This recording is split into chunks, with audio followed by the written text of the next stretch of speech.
celebrar el 7º seminario de esta serie sobre el debate sobre China en España. Y hoy vamos a hablar sobre el debate sobre China en la OTAN. Como mayoría de ustedes saben, supongo, el secretario general de la OTAN, Stoltenberg, a finales del año pasado presentó un documento que se llama OTAN 2030, un plan sobre la OTAN para próximos 10 años, y también se anunció de que la OTAN en esta primavera de este año va a discutir un nuevo concepto estratégico.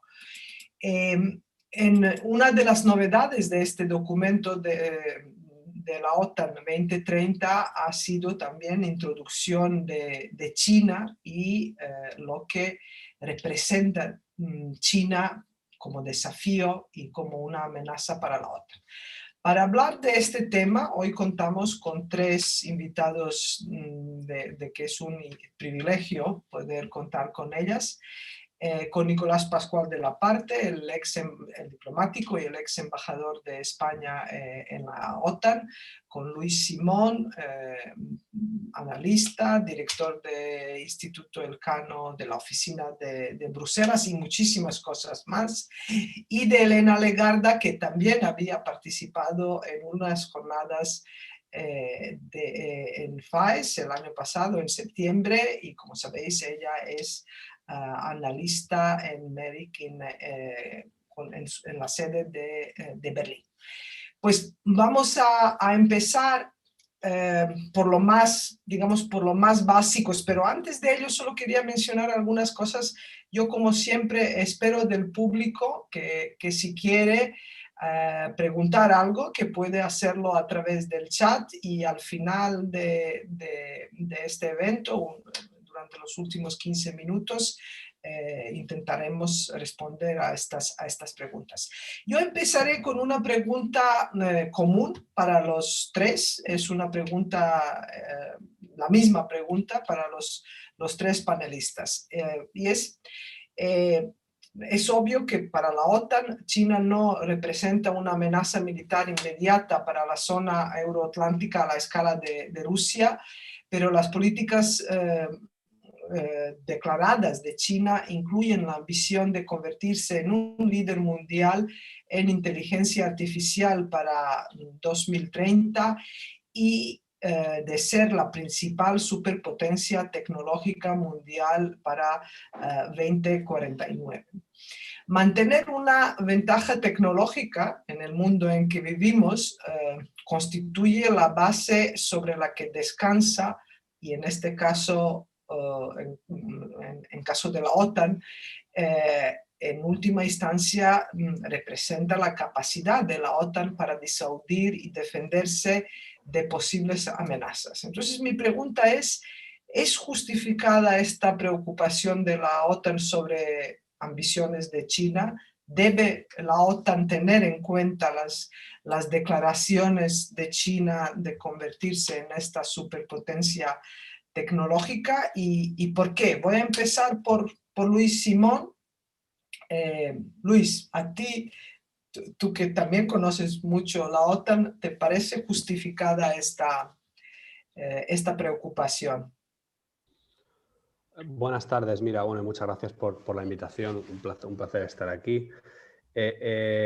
Buena pregunta. A ver, por ir un poco al contexto, y esto, bueno, el embajador lo conoce, por supuesto, mejor que yo, porque ha estado en OTAN.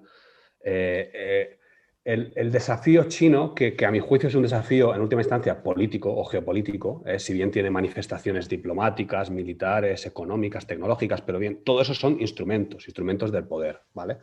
Entonces, es un desafío político, es un desafío que viene dado por el ascenso del poder chino en general. Ha venido generando cada vez más interés en círculos OTAN en los últimos años, sobre todo yo diría desde 2019, ¿no? Y la reunión de jefes de Estado y de Gobierno de la OTAN en Londres en diciembre de ese año, ¿no? Y sobre todo de la mano de Estados Unidos. O sea, ha venido, en fin, vamos a llamar las cosas por su nombre, ha venido introducido por el debate por el Gobierno de Estados Unidos. La administración Trump identifica a China ya a partir de 2017 la estrategia de seguridad nacional, luego la estrategia de defensa nacional en 2018, identifica a China como el principal desafío estratégico. Y estratégico quiere decir, según la estrategia nacional estadounidense, multidimensional, diplomático, militar, económico, tecnológico. El principal desafío a largo plazo para Estados Unidos y para el entramado de alianzas, instituciones y normas que emanan del poder estadounidense y que contribuyen a sostener el poder estadounidense. Y, por cierto, esto no ha cambiado con la administración Biden. Las llamadas directrices de seguridad nacional que acaba de publicar la Casa Blanca hace apenas 10 días identifican a China, de la Casa Blanca de Biden, identifican a China como el principal, como el único Estado capaz de amenazar y de poner en liza el sistema internacional de forma sostenida y a largo plazo. Esto se dice de una forma más clara incluso que la administración Trump, ¿no? Y Biden, por cierto, ya ha advertido de que debemos esperar una competición extrema, sus palabras son, entre Estados Unidos y China en los próximos años, ¿no? Entonces, este giro en la política exterior o en la gran estrategia que podemos llamar estadounidense, que comienza, yo diría que quizá dicen algunos analistas que en los últimos años de la administración Obama, pero sobre todo con Trump, y que desde luego sigue y creo que va a seguir con Biden, de poner a China en el centro del punto de mira de la política exterior y de la acción exterior estadounidense, yo creo que es muy importante, ¿no? Porque hace que Estados Unidos empiece a mirar prácticamente a todos los aspectos de su política exterior desde el prisma de la competición con China, ¿no? Que es una competición que abarca distintas áreas políticas, ya he dicho, diplomacia, militar, tecnología, comercio, economía, política monetaria y distintas zonas geográficas, ¿no? Si bien su epicentro está en Asia. Entonces, esto hace también que Estados Unidos empiece a concebir sus relaciones con distintos estados, incluida la relación transatlántica, y su posición en distintas instituciones internacionales desde la óptica de su posible contribución a mitigar el desafío chino, ¿no? Esto no quiere decir, ni mucho menos, que la lente china, por así decirlo, monopolice todo lo que hace Estados Unidos y que Estados Unidos no tenga otros objetivos en política exterior, por supuesto que no. Pero sí que cada vez esa lente, ese prisma, esté más presente en todo lo que hace Estados Unidos, ¿no? En su acción exterior. Y eso incluye a la OTAN, que es una alianza donde Estados Unidos juega un papel central, ¿no? Como principal contribuyente, ¿no? Entonces, los estadounidenses piensan, una vez dan ese giro, ¿no?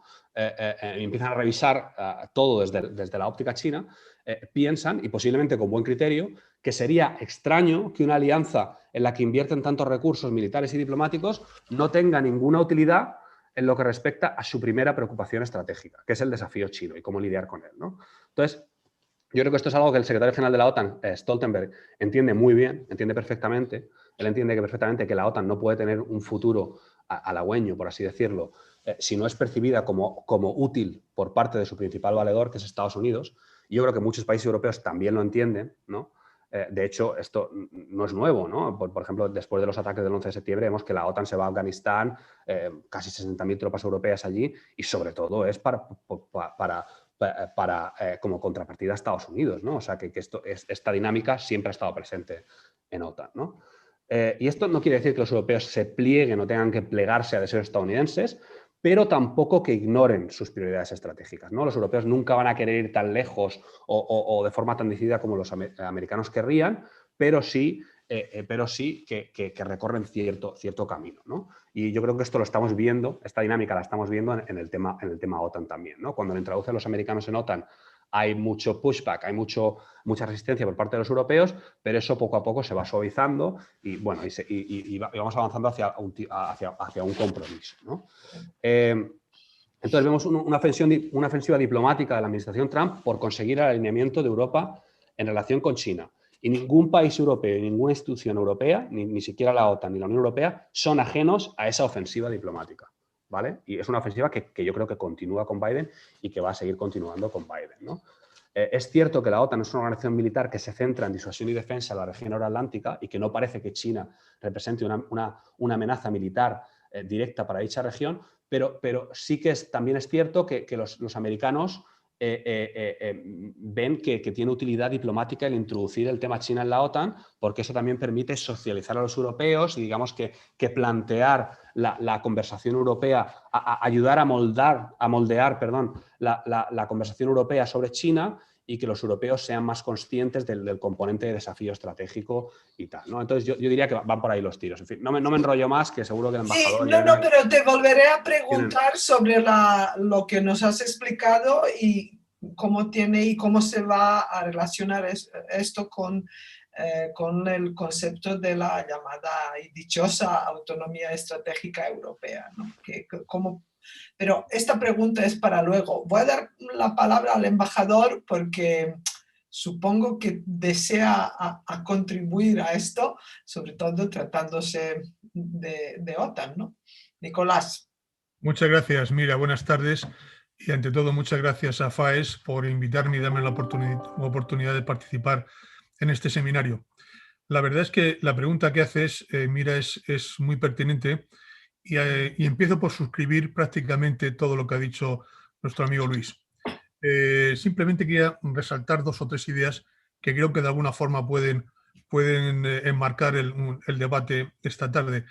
Una es que China es una potencia que ha mutado bastante en los últimos tiempos. O sea, no es la China de Deng Xiaoping, esa China que predicaba la emergencia pacífica, ni siquiera de sus sucesores que apostaban por una emergencia, digamos, sin cuestionar el orden internacional, sin levantar recelos por parte de la gran potencia hegemónica establecida, Estados Unidos, de mantener un perfil bajo. Ahora con Deng Xiaoping, con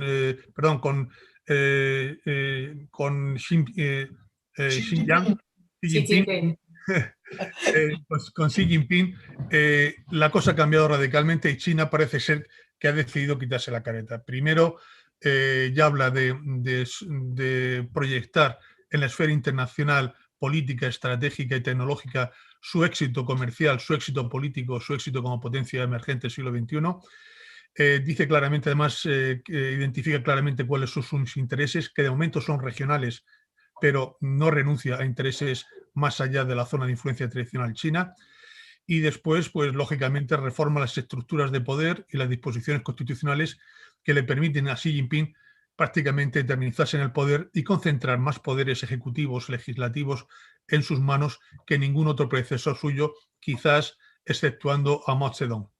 Es decir, claramente la China de Xi Jinping se quita la careta, se presenta en sociedad y claramente se establece como un aspirante claro a ser la potencia hegemónica económica, tecnológica, militar y política del siglo XXI. Incluso se atreve a fijar una fecha, ¿cuál es? Tú lo has dicho antes, lo has apuntado, Mira, 2049, para ser esa potencia hegemónica mundial.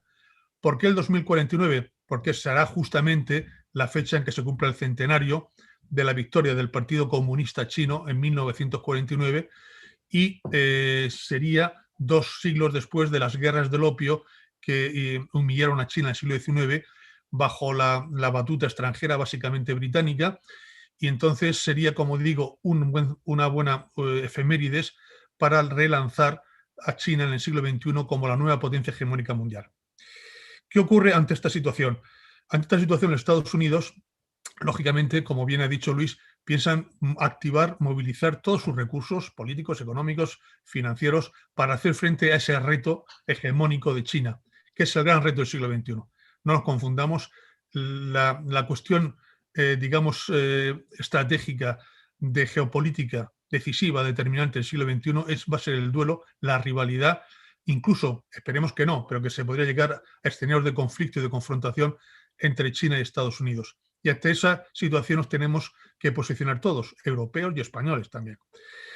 Estados Unidos, como bien ha subrayado Luis, piensa que la OTAN es uno de sus instrumentos en esa caja de herramientas que tiene a su disposición para confrontar la emergencia china y que por tanto la tiene que activar y a poner en valor para ayudarle a mantener su hegemonía político-militar mundial. Lo que pasa es que no sabe muy bien cómo hacerlo, porque claro, China no es el clásico enemigo que suponía la Unión Soviética, para la cual se creó básicamente la OTAN. China es otra cosa diferente, es un animal diferente. La Unión Soviética era el enemigo, el rival por excelencia en todos los escenarios geográficos y en todos los temas. Nadie quería entrar en relaciones comerciales en Occidente con la Unión Soviética, nadie tenía relaciones económicas, financieras, comerciales. Era el enemigo ideológico, político, militar a batir en un mundo bipolar. Y por tanto, en ese esquema bipolar, Estados Unidos tenía a los europeos en el marco de la OTAN claramente alineados e identificados con sus estrategias y con sus objetivos finales. No es así con China. China no solamente puede ser un rival político, que lo es un competidor económico, que lo es, sino también es una nación indispensable, con la cual se ha de cooperar para resolver muchos retos, muchos desafíos mundiales, desde la lucha contra el cambio climático. No olvidemos que China es el primer emisor de CO2 al aire, casi el 30%, un tercio de las emisiones mundiales corresponden a China. También es necesario para el tema, para regular la no proliferación de armas nucleares y armas químicas, biológicas y tal. Es miembro del Consejo de Seguridad de Naciones Unidas, por tanto es indispensable para mantener la paz y la estabilidad en el mundo, para luchar contra el terrorismo internacional yihadista, para luchar contra la delincuencia internacional organizada. Es decir, hay ámbitos de cooperación político y de cooperación diplomática indispensables. Pero como he dicho antes, es un rival político sistémico y es un competidor económico. Y no lo digo yo, lo dice la Comisión en su comunicación de 2019, justamente hace 2 años, de marzo del 2019, y que identifica a China con estos 3 calificativos. Por tanto, ¿cómo alinear a los aliados europeos en una política de rivalidad o de competición con China desde el punto de vista de Washington, teniendo en cuenta que hay muchos intereses comerciales y económicos a los cuales Europa no puede renunciar? China se ha convertido ya en el segundo país, en el segundo mercado de exportación de Europa, después de Estados Unidos, e incluso el año pasado, el año de la pandemia, en el 2020, China está convertido ya en el primer mercado de exportación de productos europeos, productos y servicios europeos. Y a la cabeza de ellos están los alemanes. Bien, por tanto, para los países europeos, China es un mercado tan enorme, tan atractivo, tan rentable, que no se puede renunciar a él así como así. Pero es que además, en el futuro, será un mercado cada vez mayor, porque tiene un índice, una tasa de crecimiento muy superior a la de Estados Unidos y, por supuesto, muy superior a la europea. Entonces, aquí hay que conjugar una relación mucho más compleja y mucho más polifacética y multidisciplinar. Y ahí la dificultad que señalaba y apuntaba Luis de cómo los Estados Unidos se propone alinear a los europeos para hacer frente a ese nuevo desafío. Y dentro de Europa, cuando menos, hay 3 escuelas de pensamiento, a mi juicio. Aquellos países que se alinearían, y que ya lo han dicho claramente, con Estados Unidos en este escenario estratégico, que sería por el Reino Unido, Polonia, los países bálticos, la mayor parte de los países centroeuropeos, aunque no todos, y quizás también Holanda. Aquellos países que no saben no contestan, es decir, que dicen que no se quieren pronunciar de una forma definitiva, sino que en función de la materia, del ámbito a tratar, sea económico, comercial, financiero, político o militar, tomarán partido de una forma o de otra, pero sin preestablecer ningún compromiso previo. Podría ser Suecia, podría ser Finlandia, podría ser Grecia, Italia, etc. Y después, la tercera escuela de pensamiento es aquellos que dicen, no, lo que tenemos nosotros que desarrollar es una autonomía estratégica europea clara, que sería Alemania y Francia, y a la cual se supone que nosotros, España, también pertenecemos, y a partir de esa autonomía estratégica y de esa soberanía digital, decidir cuáles son nuestros intereses, identificarlos claramente. En la mayor parte de los casos coincidirán con los de Estados Unidos de América, pero en otros casos no. Y en esos casos en que no coincide, hemos de tener nuestra propia voz y nuestra propia proyección y nuestro propio protagonismo internacional. Por eso, dentro de la Unión Europea no existe, por los motivos que acabo simplemente de pincelar, de diseñar, una unidad de criterio por la naturaleza, como digo, de las relaciones con China, que son mucho más complejas que en su día lo fueron entre los países de la OTAN y la Unión Soviética, y después por los diferentes intereses nacionales en juego que hay que conjugar y combinar. Va a ser muy difícil, por tanto, hacer una línea unívoca predeterminada por Estados Unidos para identificar a la OTAN como una de las herramientas para combatir al desafío chino. Gracias. Gracias, Nicolás. Elena, ¿cómo lo ves tú?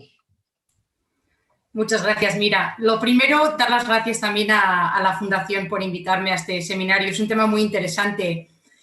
Yo vengo del campo de China, yo soy analista de política exterior y de defensa china, entonces yo creo que le voy a dar un poco la vuelta al debate, porque hemos hablado, Luis y Nicolás han hablado mucho de dónde viene este interés en la OTAN sobre el tema de China y de cómo Estados Unidos lo ha empujado, pero, y suscribo prácticamente todo lo que han dicho, Pero también hay que mirar lo que estaba diciendo Nicolás, las nuevas ambiciones de China, la nueva política exterior y de defensa que China tiene desde que Xi Jinping llegó al poder en los últimos años. Hemos visto un cambio bastante importante y aunque China no representa una amenaza militar directa o inmediata en el espacio euroatlántico, que es el campo de operaciones de la OTAN, sí que presenta bastantes retos y desafíos para la alianza que yo creo que justifican esta preocupación de la OTAN sobre las ambiciones de China. Como ya dijo Stoltenberg, no se trata de que la OTAN tenga que ir al mar del sur de China o tener una presencia militar más amplia en la región de Asia y del Indo-Pacífico. Se trata de que China está viniendo más cerca de las fronteras de la OTAN y obviamente hay oportunidades de cooperación con China, pero si miramos, por ejemplo, a cómo China ve a la OTAN, China ve a la OTAN como un instrumento de Estados Unidos exclusivamente que Washington puede utilizar para contener a China y por lo tanto las relaciones entre la OTAN y China muchas veces hay un impacto muy grande en esas relaciones por el estado que tengan las relaciones entre China y Estados Unidos. Porque, lo dicho, China ve a la OTAN como una extensión de Washington. ¿Eso qué significa? Visto cómo están ahora las relaciones entre Washington y Pekín, estamos viendo China intentando utilizar y explotar las divisiones estas que existen dentro de la OTAN, que Nicolás y Luis se estaban refiriendo, para intentar debilitar también los lazos transatlánticos. Esas divisiones existen, China las está explotando y ya hemos visto temas de desinformación, por ejemplo, este año pasado durante la pandemia, de fake news, de propaganda. Todo eso son estrategias que China utiliza. Luego también tenemos que hablar de la modernización del ejército chino, del Ejército Popular de Liberación. Sí, China no es una amenaza militar directa para muchos países de la OTAN, pero según se desarrolla el ejército chino, que también tienen un objetivo de modernización a completar en 2035. No estamos hablando de 2049, es antes. Plataformas de largo alcance, misiles balísticos y nucleares, mucho dinero invertido en modernizar a la Armada china para que pueda operar más lejos de las fronteras del país, y también estamos hablando de exportación de armamento a países muchos que hacen frontera con países miembros de la OTAN. También es un desafío que la alianza pues, al que tiene que prestar atención. También tenemos que mirar a más presencia del ejército chino en el flanco sur de la OTAN. Una base militar permanente en Djibouti y algo más de presencia en el Oriente Medio y el norte de África. Eso es algo que también hemos visto en los últimos años. Relaciones más cercanas entre China y Turquía, China y Siria, y el elemento añadido de la alianza o las relaciones cada vez más cercanas entre China y Rusia. Rusia obviamente sí que se considera una amenaza militar más directa para la OTAN y China y Rusia, digamos que sus relaciones se están desarrollando bastante rápido, sobre todo en el campo militar y de defensa. Y eso puede dar lugar a más cooperación entre los dos países, ya sea en el Indo-Pacífico, ya sea en el teatro de operaciones aquí en Europa o sea, por ejemplo, en el Ártico, que es algo que a la OTAN obviamente le interesa y que cae dentro del campo tradicional de operaciones de la alianza. Y luego también está el tema adicional al que Nicolás también se ha referido, del tema económico y las inversiones. Sí, está todo el tema del comercio, pero también hay que mirar el tema de inversiones chinas o presencia de empresas chinas en infraestructura crítica en Europa, en países europeos que son miembros de la OTAN. Y aquí entra también el asunto de la tecnología y la ventaja tecnológica al que Mira se refería antes. Entonces yo creo que en general la preocupación de la OTAN por las ambiciones chinas está perfectamente justificada. Luego, como ya han dicho Luis y Nicolás, ¿qué se hace al respecto y si la OTAN va a poder llegar a un acuerdo sobre cómo hay que tratar estas ambiciones? Eso obviamente es el siguiente paso. Pero claramente, y yo creo que hay más consenso a nivel europeo del que a lo mejor parece. Yo estoy aquí en Berlín y llevo aquí unos cuantos años, y aquí en Alemania, más allá de las relaciones comerciales muy cercanas entre Alemania y China, claramente cada vez hay más preocupación por las ambiciones geopolíticas, geoestratégicas y militares de de China, y está claro que hay que hacer algo al respecto. Muchos de estos campos es el ámbito de operaciones de cada país miembro, de los gobiernos, a lo mejor no de la OTAN, pero como un foro de diálogo y de debate y de cooperación transatlántica, yo creo que la OTAN tiene sentido para comentar estos asuntos que tienen que ver con las ambiciones de China. Gracias, Elena. Lo que has mencionado sobre Rusia y China, de hecho, Rusia planifica en el ejercicio, en las maniobras más importantes de Rusia, de Zapad, que quiere decir oeste, del año 2021, hacerlas juntamente con China, que en el Ártico o en el espacio europeo. Por lo tanto, esta idea de que pueden representar juntas una amenaza directa para los países de la OTAN no está excluida. Pero voy a volver a Nicolás y bueno, tanto perdone, a Nicolás luego, a Luis, lo que quería y lo que Nicolás también ha subrayado sobre los países europeos. Ambos os habéis referido al arranque, digamos, del tema chino en la OTAN, no solo porque los Estados Unidos han impuesto este tema, sino que de verdad China cada vez más es un tema que preocupa tanto a los Estados Unidos como a la Unión Europea. Y en este contexto, Nicolás dijo que no habrá una línea clara de actuación entre los países europeos, pero sí, quizás, Luis, si tú nos podrías explicar cómo se van a relacionar el concepto de la autonomía estratégica de la Unión Europea y esta estrategia de la OTAN de prestar más atención a China y sobre todo no permitir que China sea superior en tecnología en relación con los países miembros de la alianza.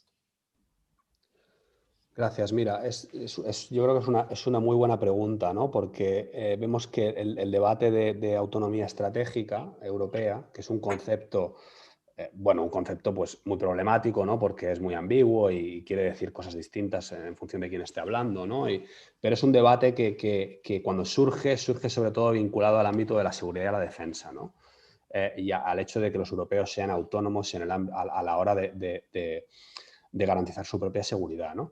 Pero sí que es verdad que ahora, en el último año y pico, sobre todo a raíz de que los europeos han cobrado mayor conciencia de la importancia de la competición de Estados Unidos y China y también de la crisis de la pandemia, que ha puesto de manifiesto la importancia de la seguridad de los suministros de materiales indispensables y tal, el concepto de autonomía estratégica, digamos que se ha ensanchado, ¿no? Y ha adquirido unas connotaciones más amplias, más allá de la seguridad y defensa, ¿no? Y de hecho, cada vez me ha gustado mucho tu pregunta porque cada vez el concepto de autonomía estratégica cada vez se está vinculando más a la cuestión de cómo posicionarse en la competición Estados Unidos-China, ¿no? Porque es una competición que lo abarca todo, ¿no? Y que un poco y que en buena medida va a determinar el futuro del orden internacional, de las distintas instituciones y tal. Y ahí es donde la Unión Europea puede jugar una contribución importante.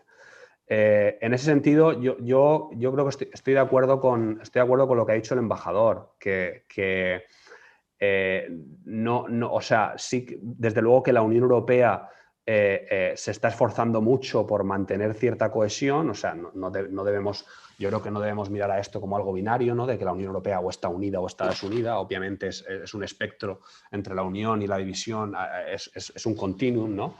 Y siempre es algo relativo, pero sí que es verdad que Estados Unidos y China pues, son conscientes de que la Unión Europea es una colección de estados, por mucho que tengan políticas comunes y tal, y son muy conscientes, tanto los estadounidenses como los chinos, de que tienen sus rajas, ¿no? Y sus divisiones, y de que para manipular sus decisiones respecto a ellos, pues dónde hay que meter el dedo, ¿no? Y dónde hay que apretar. Y sí que es verdad pues, que hay distintas coaliciones. Pues yo no sé si en fin, las 3 categorías de estados que ha mencionado el embajador es una forma de verlo.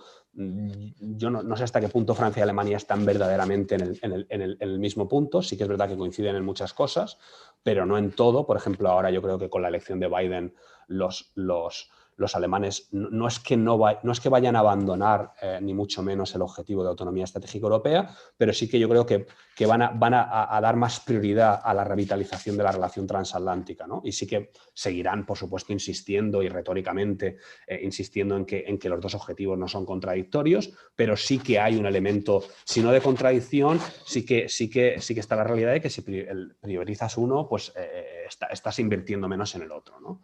Yo sí que quería decir una cosa rápidamente, una puntualización respecto al tema de antes, ¿no? Antes de callarme, que es que no me da tiempo de decir todo lo que quería. Y estoy de acuerdo con lo que ha dicho Elena de que hay otros ámbitos como la modernización tecnológica china, la inversión de China en tecnologías emergentes disruptivas, capacidades ciber que pueden amenazar a Europa, ¿no? El desarrollo de misiles cada vez de mayor alcance, que justifican, ¿no? formalmente y realmente y políticamente la preocupación de Europa, de la OTAN, perdón, con China, ¿no? Pero incluso más allá de eso, yo diría que cuidado, porque el Tratado de Washington es un tratado bidireccional. No va solo de que Estados Unidos y Canadá defiendan Europa, es un todos para uno y uno para todos. También compromete a los Estados europeos legalmente a disuadir o defender ante amenazas a Norteamérica. Y esto es algo que estrategas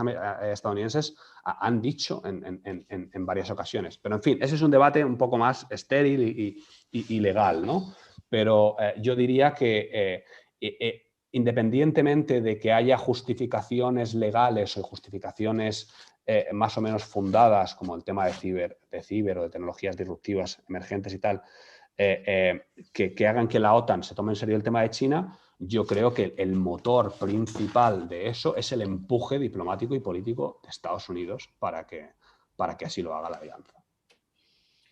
Nicolás, en el informe OTAN 2030 también se habla muchísimo sobre la cooperación y la necesidad de coordinación y cooperación entre el sector privado y sector público en lo que se refiere al desarrollo de las tecnologías emergentes y disruptivas. En tu opinión, ¿cómo deberían coordinarse los aliados de la OTAN entre sí y con el sector privado para mejorar esta cooperación y sobre todo para pues, bueno, aumentar, digamos, las posibilidades de una buena competición tecnológica de los países de la OTAN con China? Gracias, Mira. Lo hemos dicho ya, pero que quizás habría que repetirlo.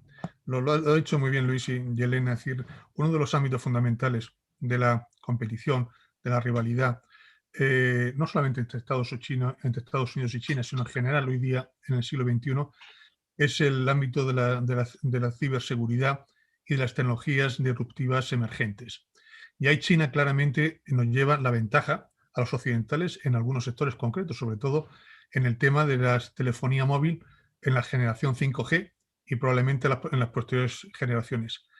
¿Qué significa esto? Significa que si estamos en un tránsito actual a nivel global de las grandes plataformas de combate tradicionales, convencionales, estoy pensando en los portaaviones, en los submarinos, en las fragatas, en los carros de combate, que son las plataformas tradicionales del conflicto armado.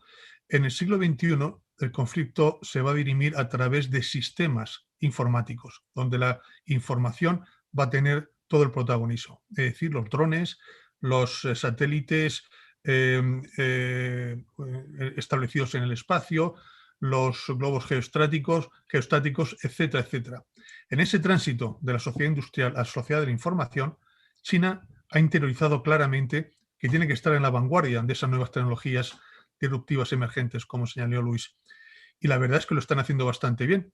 Lo están haciendo bastante bien porque no solamente son campeones en el tema de las tecnologías instrumentales como la del 5G, la telefonía móvil, sino también en tecnologías finalistas como la inteligencia artificial o el Internet de las cosas. Están muy adelantados. Así las cosas, hemos de reconocer primero que tenemos un competidor formidable en el ámbito de las nuevas tecnologías emergentes y segundo, que tenemos que contar claramente con el sector privado. No que tengamos que contar, sino que el sector privado tiene el protagonismo principal en el desarrollo de las nuevas tecnologías emergentes. Y eso me hace reflexionar una cosa que es bastante curiosa, a mi juicio, que es quizá la primera vez en la historia reciente de la humanidad en que va a ser el sector privado el que determine, el que defina los instrumentos de conflicto, de combate, tanto militar como no militar. Es decir, el 80, el 90% de la inversión privada en I+D+I, en las tecnologías básicas y tecnologías de aplicación, va a depender del sector privado. El sector público, los estados, van a tener un protagonismo financiero y tecnológico muy limitado. Por tanto, va a ser el sector privado, las empresas privadas, las que vayan avanzando la frontera tecnológica y sacando al mercado nuevos productos, nuevos servicios y nuevas tecnologías de doble uso y, por tanto, de uso militar. Por tanto, si eso es así, y parece que lo es, ¿qué papel le queda entonces al Estado como el único que puede detentar el monopolio de la violencia pública contra enemigos internos y externos? Si los nuevos instrumentos, si las nuevas estrategias que dependen de la utilización de sus instrumentos están en manos privadas y no en manos públicas. Es un debate de una profundidad enorme que tenemos que abordar en todas sus consecuencias. Si es así, que el sector privado va a ser el protagonista principal, no exclusivo, pero principal del desarrollo tecnológico, hemos de crear figuras de coordinación, de colaboración novedosas, creativas, quizás no exploradas todavía, en el ámbito financiero, en el ámbito de la I+D+I y en el ámbito de la tecnología aplicada. ¿Cómo podemos en el sector privado y en el sector público en este caso, los estados, tanto la administración central como las administraciones regionales y tanto los estados individualmente considerados como los foros y los clubs internacionales y multilaterales como la OTAN, como la Unión Europea, cómo podemos retener el talento necesario para el desarrollo de nuevas tecnologías?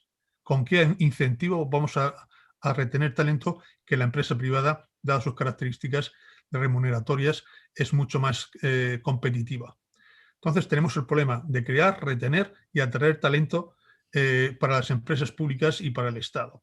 Entonces, la respuesta, mira, tiene que ser todavía vamos a ver. Es decir, tenemos, insisto, que crear no solamente ya cuadros normativos, que los estados y sobre todo los países europeos somos súper especialistas en crear cuadros normativos, regulatorios necesarios, pero en fin, como se ha dicho muchas veces, los árbitros no ganan los partidos, ¿no? Si no tenemos músculo financiero, músculo tecnológico y músculo militar, difícilmente vamos a ser un actor internacional.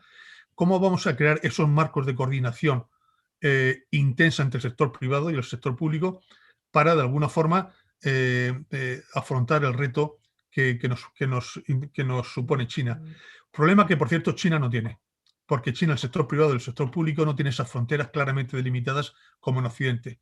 En China, en virtud de la Constitución y de las leyes nacionales, todas las empresas privadas están obligadas a cooperar directamente con el Estado, incluso trasladarle información reservada si así se le exige.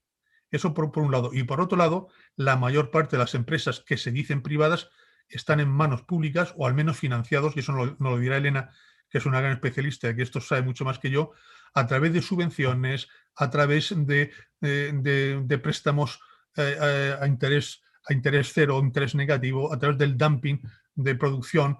Es decir, existe una simbiosis tan perfecta entre el Estado, las grandes empresas, que no se puede hablar de una iniciativa privada, de empresas privadas, del sector privado.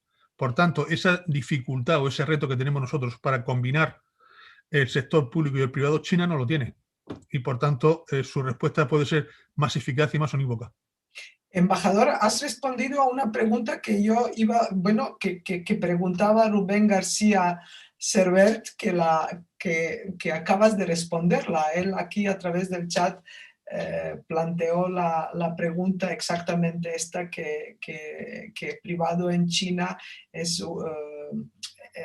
que en China todo es más o menos público y no privado. Acabas de subrayarlo. Pero pregunta para Elena, y si tiene algún comentario de lo que ha dicho Luis y Nicolás, por favor, Elena, siéntete libre de hacerlo. Pero yo lo que te quería preguntar es, está claro que China usa las tecnologías y controla como Estado las tecnologías para la vigilancia de su ciudadanía con el objetivo de conservar el régimen autoritario. Hemos hablado de desinformación, hemos hablado de propaganda, no hoy, pero en general, desde que empezó la pandemia, se ha hablado de cómo China está copiando las tácticas rusas en las operaciones de desinformación. Pero ¿crees que hay peligro que estas técnicas de control, de vigilancia de la ciudadanía y el uso no solo de desinformación, sino por ejemplo de deepfake, que ya hemos visto algunos casos en los Estados Unidos, que pasan a ser algo habitual en los países occidentales también? Nicolás, tú pides la palabra, pero vamos a darla si no me equivoco. No pedí la palabra, estaba diciendo que cerras en la puerta. Perdone, pensaba que levantabas la mano, pero en cualquier caso quería dar la palabra a Elena. Gracias. Mira, es una gran pregunta. Antes de responderla voy a añadir nada más una cosa a lo que ha dicho Nicolás, que yo completamente suscribo acerca de los problemas que tenemos en Europa para colaborar o movilizar al sector privado. Yo creo que hay otra pieza en este rompecabezas, que es el tema de proteger nuestros desarrollos tecnológicos. Nuestra tecnología y nuestro know-how aquí en Europa es otra de las herramientas que utiliza China, es intentar acceder a esas tecnologías que luego se llevan de vuelta a China, y muchas de las cuales son obviamente de doble uso. Y no estamos hablando solo de métodos que son ilegales. Mucha gente piensa en ataques cibernéticos, una cosa así, pero muchas de esas tecnologías las consiguen simplemente a través de inversiones o adquisiciones de empresas europeas o a través de reclutamiento de talento europeo o americano. Entonces yo creo que esa es una pieza que también tenemos que tener en cuenta cuando hablamos de la ventaja tecnológica y cómo la podemos mantener con respecto a China. Pero volviendo a la pregunta que me has hecho sobre el peligro de la exportación, sí, claramente ese peligro existe. China ya exporta su tecnología y su modelo de gobernanza tecnológica, que yo creo que a veces es más pernicioso incluso que la tecnología en sí. Si miras simplemente la tecnología y el equipamiento, el hardware, China lleva décadas exportándolo. Lo que ha cambiado en los últimos años es que ahora la tecnología china es mucho más competitiva, es de mucho más alta calidad y es más barata, con lo cual compite mucho mejor con alternativas occidentales o de otros países. Y la tecnología digital en China, yo creo que también es importante prestar atención al hecho de que en China se considera como un elemento de su política exterior también. La conectividad digital es una parte importante de la nueva ruta de la seda, del Belt and Road Initiative. Entonces, las exportaciones de tecnología muchas veces sí es por proyectos para conseguir, pues eso, financiación o datos, pero también hay un elemento estratégico que muchas veces entra en juego. Obviamente no todas las veces. Lo que decía Nicolás de las líneas entre el sector público y privado en China y cómo no están muy claras, lo suscribo completamente, pero sí que hay empresas que son más cercanas al gobierno o que son empresas públicas, y hay empresas que son menos. Entonces, sí, la línea está un poco, no está muy clara, pero tampoco es que todas las empresas sean públicas en China. Y yo creo que obviamente cada vez va a haber más demanda de tecnología china, mientras las democracias occidentales liberales no puedan presentar una alternativa convincente y rentable al modelo chino. Pero más allá de este tema de la tecnología, el equipamiento en sí, y aquí estamos hablando, por ejemplo, de sistemas de vigilancia o de censura, etcétera, y hay muchos países que ya los utilizan. Venezuela, Ecuador, Zimbabue, Angola, Malasia, Singapur. hay estudios que dicen que ya hay 15, 20 países que están utilizando sistemas de vigilancia y control de población chinos. Eso es un peligro que existe y ya es real. Lo que estamos viendo es una aceleración y una expansión. Pero lo que China también exporta son ideas y estándares. China exporta leyes de ciberseguridad, por ejemplo. Hay algunos países que están modelando sus nuevas leyes de ciberseguridad en la China, que obviamente da al gobierno mucho poder para censurar y controlar el debate y la opinión pública. China también está haciendo un esfuerzo muy grande para intentar cambiar estándares de gobernanza tecnológica y digital en organismos internacionales, para que su modelo de control de población se considere no solo aceptable, sino, bueno, una alternativa en muchos casos superior al modelo occidental. Y luego también tenemos el asunto de la desinformación y la propaganda, que, como has dicho, esto ya se ha comentado en muchos de los otros seminarios, así que no voy a entrar en este tema en detalle, pero es otra herramienta que China utiliza para intentar cambiar perspectivas y discursos y opinión pública.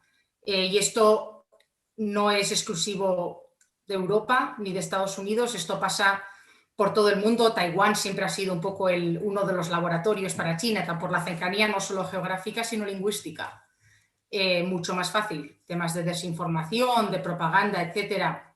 Y eso es algo que obviamente estamos viendo cada vez más en el resto del mundo, en países miembros de la OTAN, y en Europa se ha visto bastante este año pasado durante toda la pandemia del COVID-19. Entonces, para volver a la pregunta, sí, es un peligro, esto ya está pasando, y lo que estamos viendo es que está pasando más y a mayor escala. Bueno, nos queda algo más de 10 minutos y yo ahora voy a preguntar una cosa muy directa, porque, bueno, al comienzo hemos dicho que una de las grandes cuestiones que va a modelar prácticamente el siglo XXI, y no solo en términos geopolíticos y políticos, sino prácticamente en todas áreas de vida, es la rivalidad entre China y los Estados Unidos. Toda esta serie de seminarios tenía como objetivo de incluir el debate sobre China y mostrar un poco cómo se habla en otros países sobre China y qué tipo de amenaza representa China. Entre otras razones, porque hay una sensación de que en España no hablamos por lo menos suficientemente abiertamente de China. No siempre, pero como por lo menos mi sensación es, y de algunas personas más, que no hablamos abiertamente. Entonces, mi pregunta va a ser muy, muy abierta en el sentido... ¿qué debe hacer España? Porque España, obviamente, como miembro de la OTAN y de la Unión Europea, siempre ha demostrado gran solidaridad en otros asuntos, en los asuntos, por ejemplo, de Rusia en la OTAN.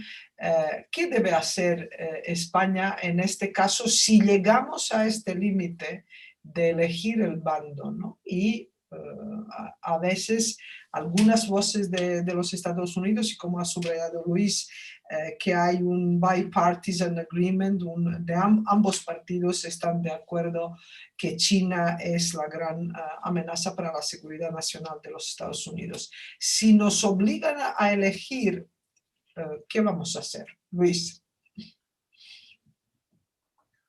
Vaya pregunta que me haces, mira. Lo siento, bueno, tú puedes decir que no nos van a obligar. A ver, no, claro que nos van a obligar. Lo que pasa, el tema es que nosotros pues intentaremos eludir esa elección, ¿no? Tanto España como Europa, ¿no? Pero más allá de eso, no sé hasta qué punto es una elección, porque el hecho de que Europa, en tanto que entidad geográfica, política, cultural, es parte del sistema de poder estadounidense, es una realidad geopolítica e histórica, yo creo, ¿no? Pero no solo porque Estados Unidos esté en una situación de presencia militar en Europa y que tenga una gran infraestructura diplomática, cultural en Europa, sino porque además Europa además Estados Unidos y América en general es un continente que da profundidad estratégica, histórica, cultural, económica a Europa y a España, ¿no? Con lo cual yo creo que estamos ahí, o sea, Europa y España son parte de Occidente y esto es un desafío que si se sigue consolidando, si no pasa algo en China, que en fin, que siempre puede pasar, un colapso económico, político o social de algún tipo, si ves las tendencias de crecimiento chino y tal, pues va a ser un desafío muy serio, ¿no? Y es un desafío que yo creo que se va a plantear sobre todo en términos más amplios que Estados Unidos. De hecho, la administración Biden está en eso, ¿no? Mientras que la administración Trump lo planteaba en plan como un pulso de poder desnudo entre Estados Unidos y China como estados, la administración Biden lo que está haciendo es ampliar la conversación, ¿no? y plantearlo dentro de una tensión mucho más amplia entre democracia y autocracia para enlistar a Occidente. O sea, en cierto sentido, yo creo que en lo que se refiere a que Europa mantenga su autonomía o su decisión de no decidir, va a ser mucho más difícil con Biden que con Trump, ¿no? Por cómo está planteando el tema, ¿no? Entonces, yo creo que no creo realmente que haya elección. El tema es cómo conjuga España, ¿no? Su relación con Estados Unidos, su presencia dentro de la Unión Europea, para maximizar su influencia, ¿no? Y mitigar también las dependencias que pueda tener de Estados Unidos, ¿no? Entonces, eso es una pregunta más amplia, pero no sé hasta qué punto es una elección que Europa pueda eludir, ¿no? Aunque la doctrina de Borrell, alto representante y vicepresidente de la Comisión, precisamente es esa, ¿no? No de equidistancia, como han dicho algunos, porque Europa no puede ser equidistante, ni España tampoco puede ser equidistante entre Estados Unidos y China, porque los vínculos que hay con América y con Estados Unidos son muy orgánicos y muy sólidos, ¿no? Pero sí de rechazar el marco, ¿no? De elegir entre Estados Unidos y China, de rechazar ese marco porque es un marco dicotómico, binario, que te impone una decisión y unos parámetros que no has elegido tú, ¿no? Veremos a ver si Europa tiene el suficiente poder y la suficiente cohesión como para rechazar el marco. Yo no lo sé, la verdad. Sí. Nicolás, ¿tú qué opinas? Bueno, pues esa es la pregunta de $1 millón, claro. Mira, si la política española en este tema tiene que tener, yo creo, las ideas bastante claras.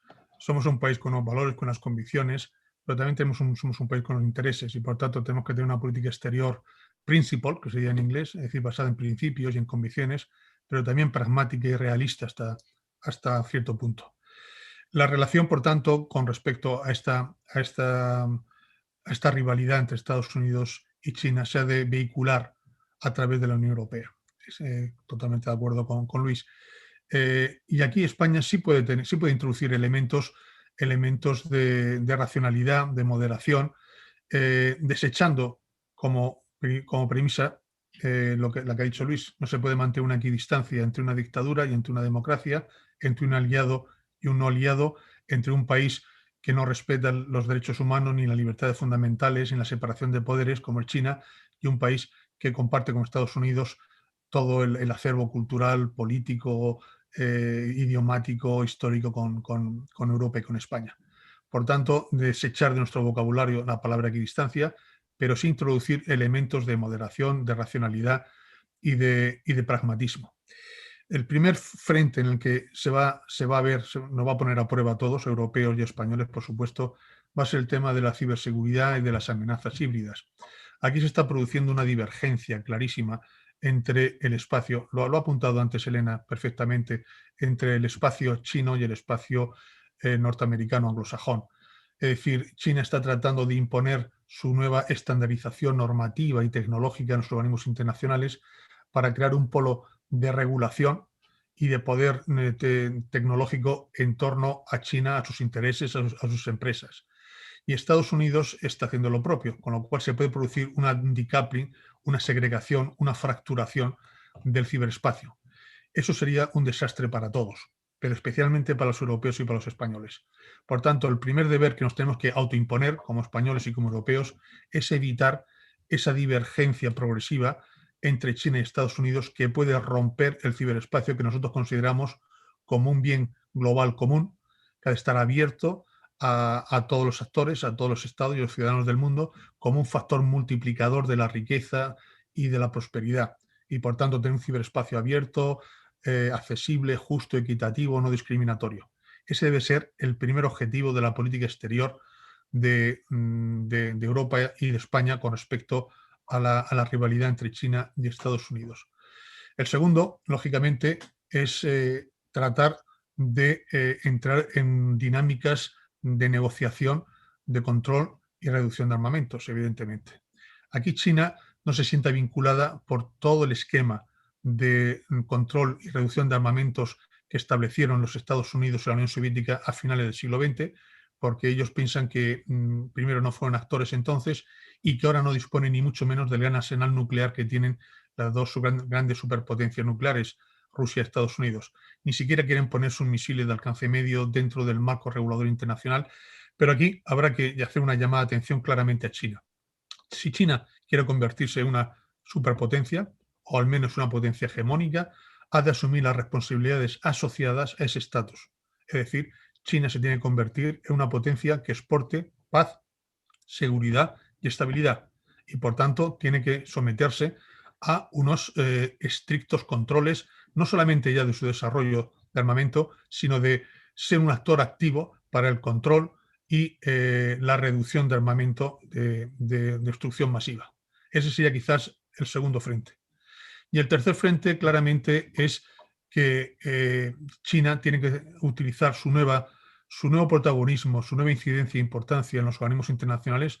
Yo creo que ahora de las agencias y organismos de Naciones Unidas, China ya preside 4, es el segundo contribuyente al presupuesto de Naciones Unidas y despliega gran cantidad de dispositivos militares, de capacidades militares en las operaciones de Naciones Unidas de mantenimiento de la paz y de seguridad. Y eso está muy bien. Pero como digo, China tiene que utilizar ese nuevo protagonismo para ser una fuerza de estabilización y una fuerza de pacificación. Y ahí Europa puede conectar claramente desde un punto de vista exigente a China de que si quiere jugar ese papel, eso lleva asociado unas obligaciones y unas iba a decir servidumbres, pero no son servidumbres, son obligaciones y compromisos. Y España tiene que estar en la vanguardia de esa exigencia europea. Gracias. Elena, tú que también conoces muy bien Alemania, si quieres hacernos algún comentario cómo lo ve Alemania y también, por supuesto, me gustaría oír tu opinión sobre qué debe hacer España. Yo sé que es la pregunta de $1 millón, pero como sabéis todo, había por lo menos al final provocaros un poco. Así que, Elena, por favor. Saber todo no sé, pero bueno, por lo menos daré mi opinión. Yo estoy de acuerdo que en general España, como Europa, va a intentar no tomar esa decisión de ir o con Estados Unidos o con China. Yo creo que si llega el punto en el cual hay una obligación de decidir, yo creo que no es una decisión posible. Está claro, y no es porque Estados Unidos nos obligue, es porque, como decía Nicolás muy bien y antes también ha mencionado Luis, en cuanto a valores, en cuanto a principios, en cuanto a intereses comunes, la decisión es clara. Europa con Estados Unidos, no con China. Yo creo que eso está claro. Obviamente yo no creo que lleguemos a ese punto en el que nos alcance esta decisión de una manera que sea zero sum, China o Estados Unidos y cortar relaciones con el otro. Yo creo que esto es un ejercicio un poco hipotético.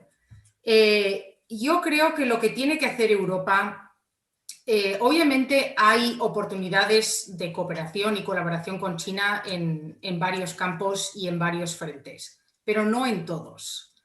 Lo que nos hace falta en Europa ahora mismo y en España también, y viéndolo desde Alemania, yo no vivo en España, entonces lo veo con un poco más de distancia, lo que hace falta es hacer los deberes, lo que hace falta es entender mejor qué es lo que está haciendo China, cuáles son las ambiciones de China, cuáles son los objetivos de China y dónde hay oportunidades de cooperación y dónde no las hay. Esto es un proceso que en Alemania ha empezado, digamos, bastante recientemente. La posición alemana con respecto a China hasta hace bastante recientemente, un par de años, muy claramente la economía por encima de las consideraciones políticas y geoestratégicas. En Alemania se utiliza mucho y los ministros de Economía, varios de ellos, lo han dicho refiriéndose a China, cambio a través del comercio. Pero lo que digo que hace falta es eso, tenemos que hacer los deberes y ser un poco más realistas. Yo no creo que vayamos a cambiar los intereses o las políticas del Partido Comunista Chino solo a través del engagement. Eso no es posible. No lo van a hacer. El objetivo fundamental del Partido Comunista China es mantenerse en el poder, es la estabilidad del sistema. No se le puede pedir al partido que tome decisiones a nivel estratégico mundial que vayan en contra de eso. Y eso lo tenemos que tener muy claro. Sí se puede cooperar con China, pero hasta cierto punto y en ciertos temas. En otras cosas no. Y eso no significa que China sea un enemigo ni que vaya a haber una guerra. Pero sí que hay limitaciones en lo cual la relación se trata. Y eso es algo que en Europa yo creo hemos ignorado, hemos pretendido que eso no existía durante demasiado tiempo. Esto está cambiando y es bastante evidente, se ve a nivel de la Unión Europea en Bruselas, se ve en diversas capitales de los Estados miembros, se ve en la OTAN, pero yo creo que aún hay trabajo que hacer ahí. Y en cuanto al debate sobre China, la diversidad dentro de la Unión Europea es enorme, tanto en opiniones como en conocimiento en general. Y yo creo que eso es un gap que también tenemos que intentar cerrar. Tenemos que llegar a un nivel un poco más similar, yo creo, si tenemos alguna expectativa de implementar políticas que nos ayuden a mantener esta posición intermedia, no equidistante, pero intermedia sin tomar partido por un lado o por el otro. Eso no se puede hacer, digamos, sin ese conocimiento de lo que pueden ser los desafíos y sin unos intereses comunes claros. Si eso no está definido, si eso no está claro, yo creo que Europa no va a ningún sitio. Bueno, se nos ha ido el tiempo. Elena ha hablado de la gran diversidad de opiniones sobre China en Europa. Nosotros, como he dicho al comienzo, ha sido el 7º seminario sobre China. Justo hemos intentado a reflejar esta diversidad de opiniones y os recuerdo que el próximo 24 de marzo a las 5:30 de la tarde vamos a tener un panel en el que expondremos algunas conclusiones sobre este ciclo de seminarios. Nada más, solo me queda agradecer muchísimo a Elena, a Nicolás y a Luis por estar aquí con nosotros y por compartir algo de su gran conocimiento sobre este tema. Buenas tardes a todos y gracias. Gracias. Gracias. Buenas tardes.